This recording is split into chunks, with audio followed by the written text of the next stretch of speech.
Hello mga be, gusto lang nako i-share kaning adlaw kay gahapon pa jud ko naga-crave og sisig no and gikan man mi ani sa Talomo. So mao to nag-decide mi nga sa DGT na lang mi magkaon kay maoy duol ug basin naa akong gina-crave nga sisig sa Sisig Factory.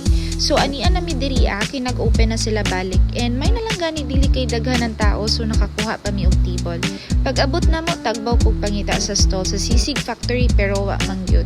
So nagtry na lang mi diri sa Davao Sisig Corner which is nanlamian gyud ko sa ilang sisig.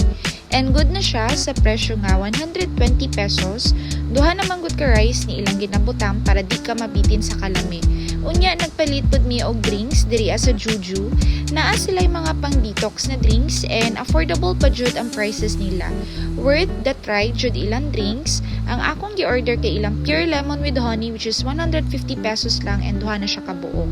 After ani nangita na sad mi og dessert sa dihang naa sa DI diri ang Fruits and Cup. Nagtrending ni sila in ilang main store located sa likod sa Victoria Plaza. So wala na ipatumpik-tumpik pa. Nagpalit ko aning pinakagusto nako i-try sa ilaha, ang matcha avocado. And grabe, lipay kay ko kay imagine na akong duha ka favorites in one cup. Huy, mabuang jud ko sa kalami. Pagkahuman na mo og kaon kay nagtuyok-tuyok pa mi diri sa sulod para mahilisan lagi sa kabusog. So mga wala pa kaadto diri pangadto na mo kay daghan jud mo mapilian diri nga foods. Pwede sad mo mag-shot diri while ga paminaw og banda. Nice stall diri sa mga hilig og barbecue and sinugba.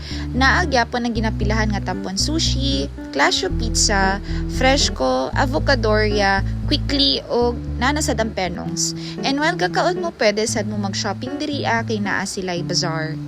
Ang pinakagusto nako diri kay ang lamisa nila with swing which is pwede sad ka magkaon diri while ga swing ka. Maoro to for today's video kay kaularon na. Thanks for watching.